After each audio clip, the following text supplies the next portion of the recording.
À la question de savoir quelle approche pour le Gabon en matière d'insertion professionnelle des jeunes, la référence à l'expérience en cours du projet d'appui à la formation professionnelle au Gabon AFOP apporte des éléments de réponse. En 2011, en effet, analyser les politiques d'insertion professionnelle des jeunes afin d'identifier les faiblesses et d'apporter des correctifs nécessaires pour une meilleure intégration des jeunes sur le marché du travail représente un impératif pour le ministère de l'enseignement technique et de la formation professionnelle au regard des nouvelles orientations politiques initiées par les plus hautes autorités du pays, en tête desquelles le chef de l'État, Ali Bongo Ondimba. L'insertion professionnelle des jeunes est en effet une des préoccupations majeures des gouvernements gabonais depuis la création en 1993 du Fonds d'aide à l'insertion et à la réinsertion professionnelle, FIR, et toutes les catégories de jeunes, y compris les déscolarisés ou encore les exclus du système éducatif, font l'objet d'attention particulière.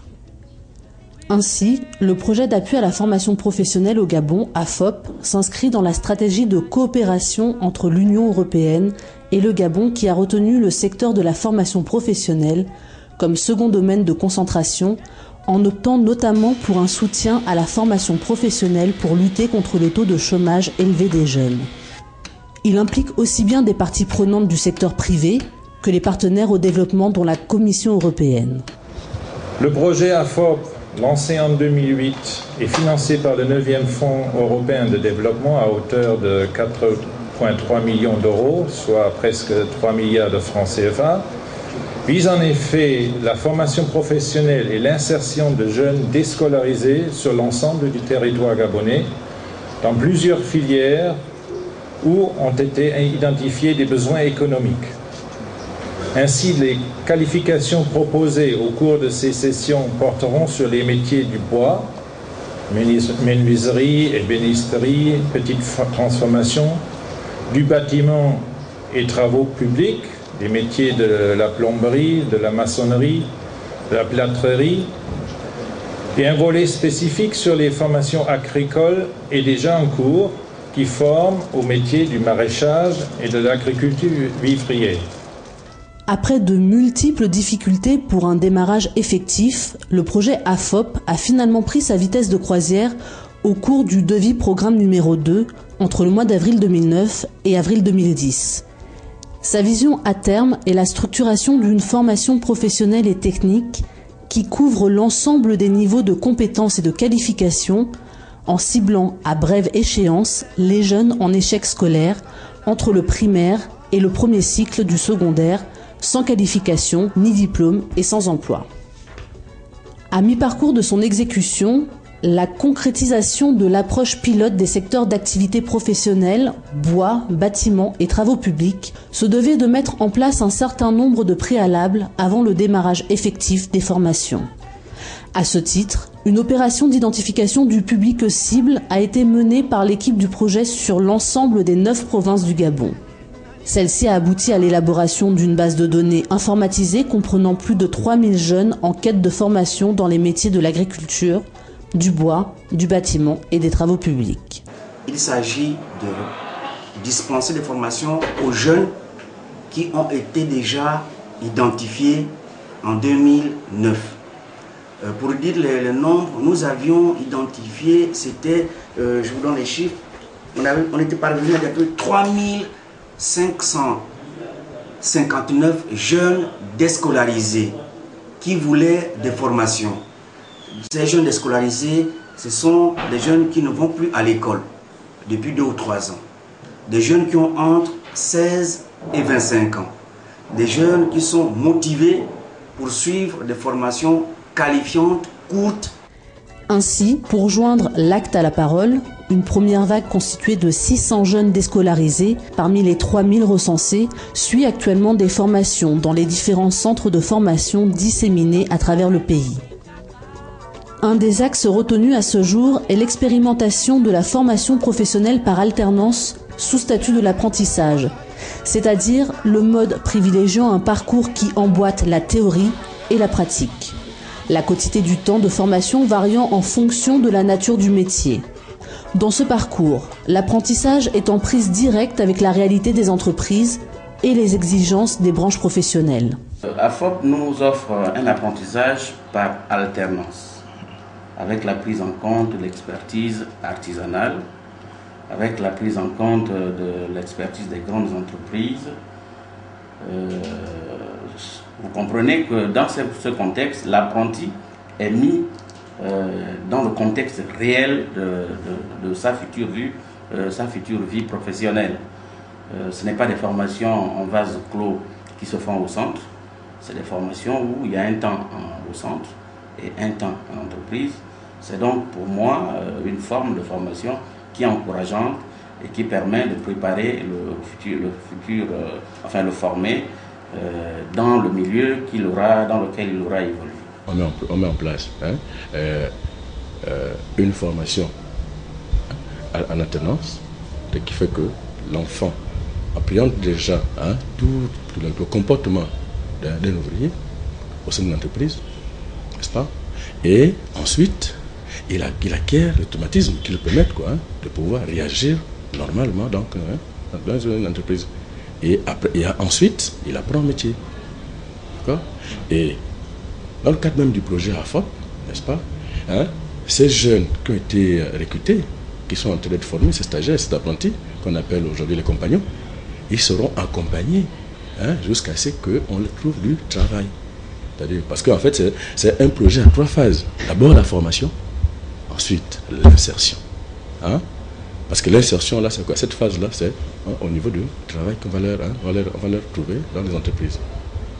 AFOP a cette particularité de déjà voir le plus bas niveau de l'échelle, ça veut dire les jeunes Gabonais non scolarisés au plus bas niveau qui vont peut-être avoir un métier de luxe, un métier d'avenir, promoteur d'avenir de tout un chacun.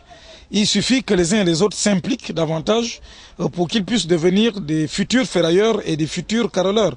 L'approche louable dans cette initiative, c'est que les filières choisies sont purement des filières qui sont très indispensables dans le domaine du génie civil, dans le BTP, parce que le plus souvent, les carreleurs, une fois sa formation terminée, plusieurs n'acceptent pas de travailler en entreprise à cause de la faible rémunération, mais s'installent à leur compte. Ça veut dire qu'ils deviennent des tâcherons, des sous-traitants dans le volet ferraillage et ils gagnent pratiquement leur vie dans l'aisance. Les difficultés d'insertion professionnelle que connaissent les jeunes à l'issue des formations, avec ou sans parchemin, trouvent leur explication dans l'inadéquation entre formation et emploi, d'après les divers constats des ministères en charge de la formation et de l'emploi. Ainsi, pour donner plus de chances aux jeunes en formation et accroître les taux d'employabilité des apprentis, le ministère de l'Enseignement technique et de la formation professionnelle multiplie les partenariats avec les entreprises citoyennes pour transformer le dispositif de formation en place. Les formations en alternance sous statut de l'apprentissage sont celles dont les résultats s'observent en même temps que la formation se poursuit. Cette approche de formation assure aux stagiaires, par la pratique et la fréquentation de l'environnement professionnel, une évolution vers plus de qualification, de compétences et d'efficience. Les produits de la formation en alternance intègrent le marché du travail, parfois avant le terme de leur formation. Je suis totalement d'accord de pouvoir les employer. Je ne peux ne pas utiliser ces jeunes. Je sais qu'aujourd'hui, la main-d'œuvre de qualité est en train de sortir du Gabon. Beaucoup sont allés en Guinée équatoriale. Aujourd'hui, il y a une pénurie, un déficit de main-d'œuvre en qualité et en quantité. Donc, si on ne forme pas, si on ne s'attache pas à former, ça va être la catastrophe. La deuxième chose, c'est que si on forme et qu'on ne leur offre pas de débouchés, ça va être une deuxième forme de catastrophe. Et si on ne donne pas la possibilité aux entreprises qui peuvent les embaucher de pouvoir leur donner du travail, les entreprises ne fabriquent pas de l'argent. Parmi les gens que nous formons, si nous remarquons qu'il y en a qui méritent, je pense qu'ils n'iront pas ailleurs. Nous allons forcément les prendre. Et présentement, nous avons vraiment besoin de main-d'œuvre. Si ces petits ont bien suivi notre formation, s'ils ont bien suivi nos conseils, il est vraiment souhaité que l'année prochaine, dans notre marché, nous nous retrouvons ensemble. Nous essayons de faire un effort pour que les produits ne soient plus inopérants. Et donc, nous avons déjà une première phase avec les entreprises qui ont qui utilisent nos compagnons au niveau de la formation en alternance, donc en phase pratique. Les responsables de ces entreprises nous assurent quand même qu'ils pourront insérer nos jeunes après la formation.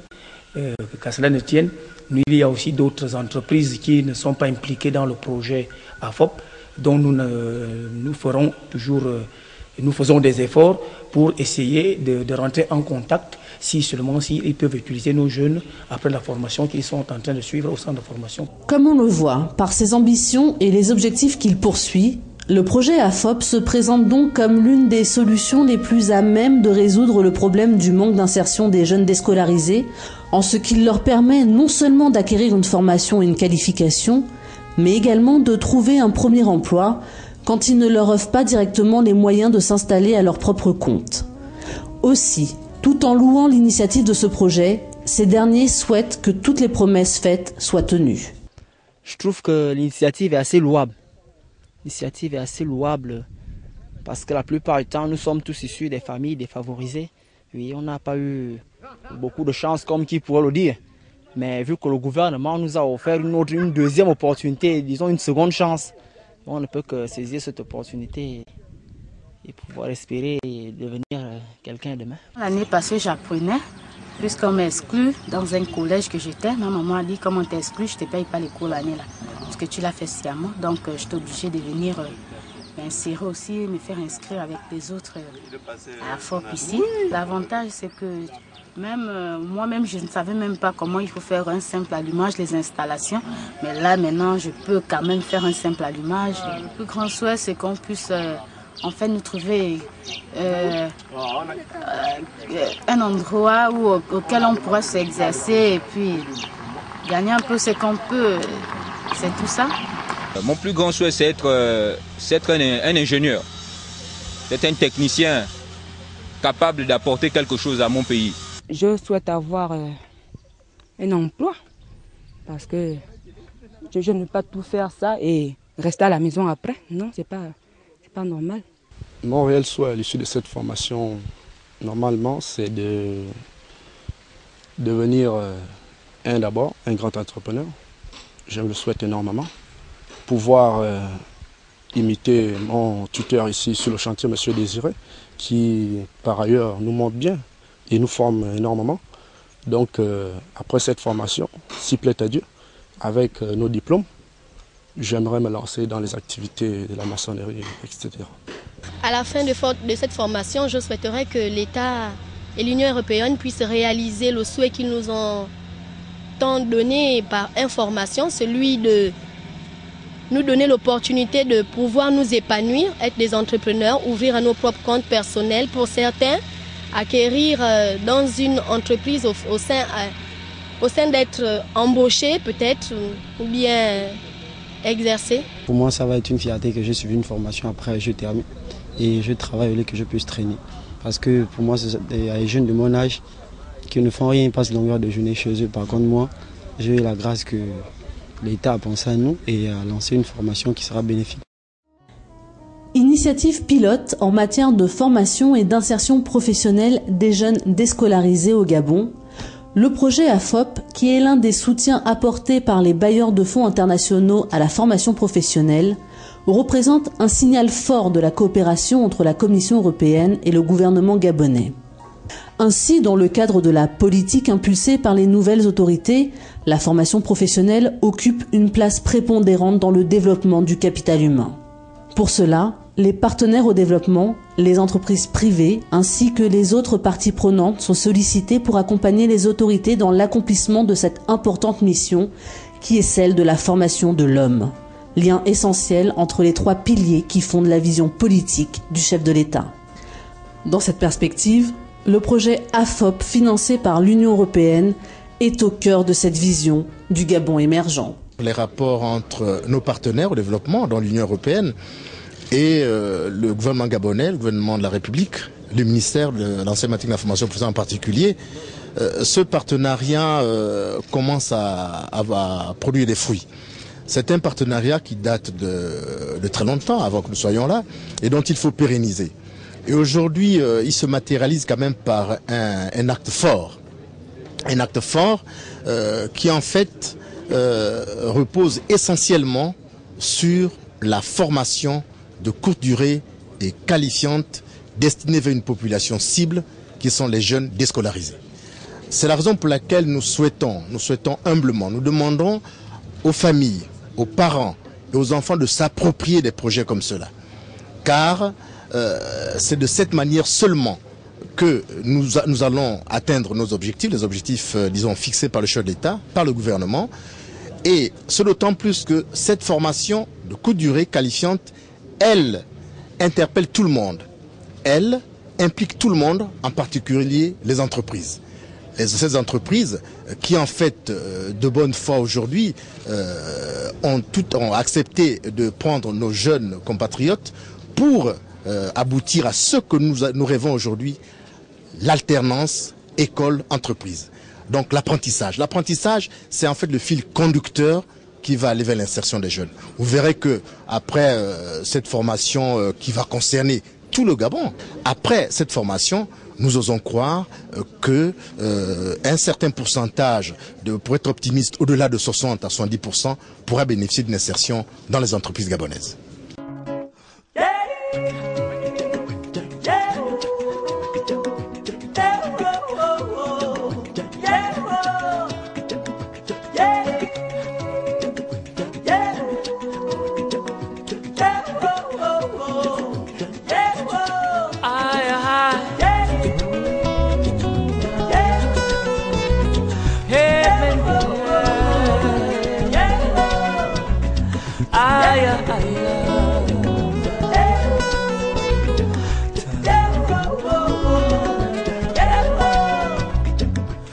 Ah, Boviesa Tamaya.